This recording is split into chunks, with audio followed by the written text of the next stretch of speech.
그들은 에봇을 만들 때와 마찬가지로 금실과 청색실과 자주색실과 홍색실과 가늘게 꼰 모시실로 가슴바지를 정교하게 만들었다. 그것은 두 겹으로 겹쳐서 네모나게 만든 것으로 길이가 한 뼘이요 너비가 한 뼘인 가슴바지이다. 거기에 보석을 4줄 물렸다.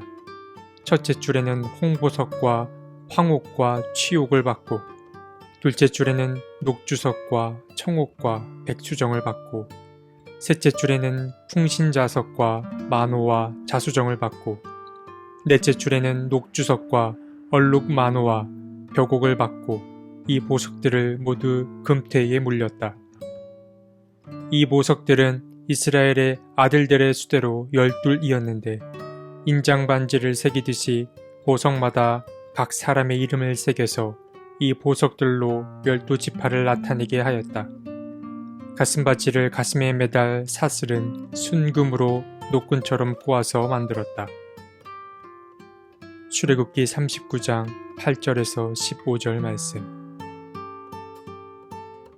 이스라엘 백성은 모세를 통하여 하나님을 예배할 때 지켜야 할 구체적인 지침서를 받습니다. 이 지침서는 상세한 안내가 되어 있어서 예배 안내서라고 칭하기도 했습니다. 이스라엘 민족은 머지않아 이 안내서를 실행에 옮기게 되었는데 바로 출애굽기 36장부터 그 이야기가 시작됩니다. 언약궤, 상, 등잔대, 분향단, 번제단, 물두멍 등 이스라엘 백성들은 하나님을 예배하는 구체적인 성막 짓기에 돌입합니다. 그리고 이 모든 일의 선봉에는 회막 기술자인 부살렐과 오홀리압이 있었습니다. 오늘 본문에는 이렇게 성막을 이루는 갖가지 외형적인 기구나 장소 이야기에 이어 제사장들의 의복에 관한 이야기가 등장합니다. 이스라엘 민족을 대표해 하나님께 나아갔던 이스라엘의 제사장.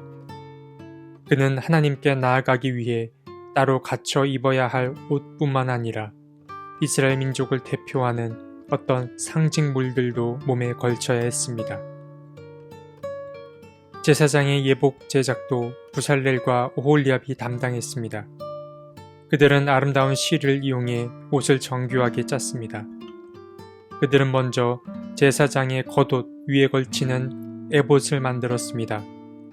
그리고 에봇의 양쪽으로 멜빵을 만들었는데 이 멜빵에는 도장이나 반지에 새기듯이 이스라엘 아들들의 이름을 새겨 넣었습니다.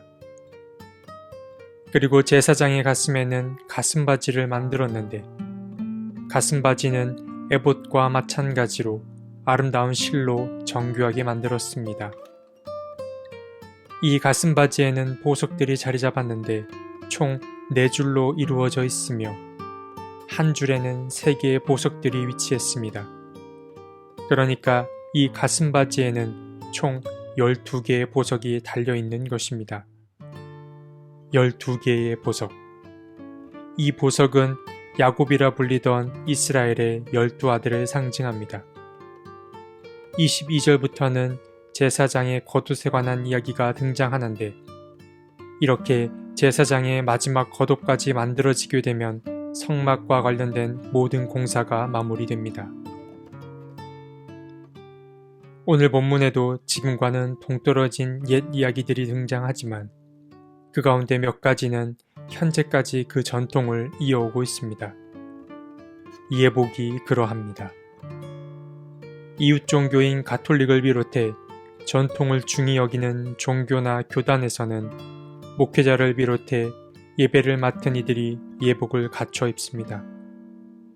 청파교회 목회자분들도 절기에 따라 멍에를 뜻하는 영대 혹은 스토를 걸치며 또 성가대나 헌금위원들 또한 예복을 갖춰 입습니다.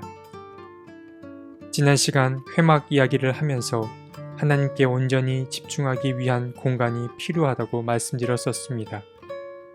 단절을 위해 그렇습니다. 사실 옷 또한 마찬가지입니다. 옷이라는 것은 장소에 따라 또 역할에 따라 달라지곤 합니다. 집에서는 주로 편한 복장을 하고 외출하거나 일을 할 때는 그 상황에 맞는 옷으로 갈아입습니다. 하나님께 예배드리는 시간도 마찬가지입니다. 좋은 옷을 입는 게 중요한 것이 아닙니다. 일상의 관성을 끊어내는 차원에서 옷을 갖춰 입는 게 중요한 것입니다. 옷에는 나의 내면이 담겨 있기 마련입니다. 제사장은 하나님께 나아갈 때 백성들을 대표하는 에봇과 가슴마기를 함으로써 자신의 마음가짐 또한 돌아봤을 것입니다. 옷이 바뀐다는 것은 사실 많은 게 바뀌는 것이기도 합니다.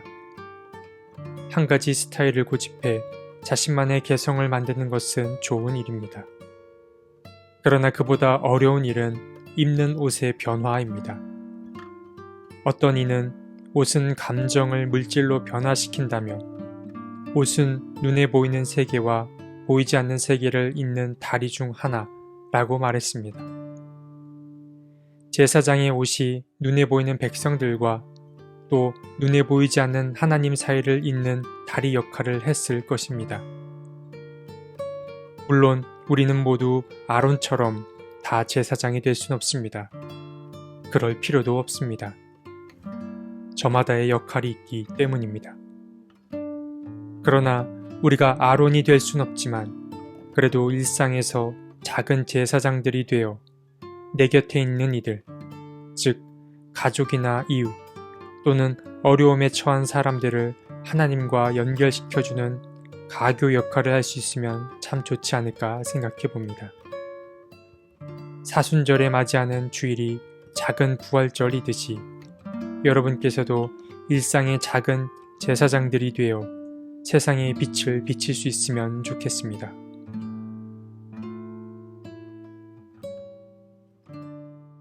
하나님, 하나님과 타인을 이어주는 다리가 되게 해 주십시오. 그리고 또한 사람과 사람을 이어주는 다리가 되게 해 주십시오.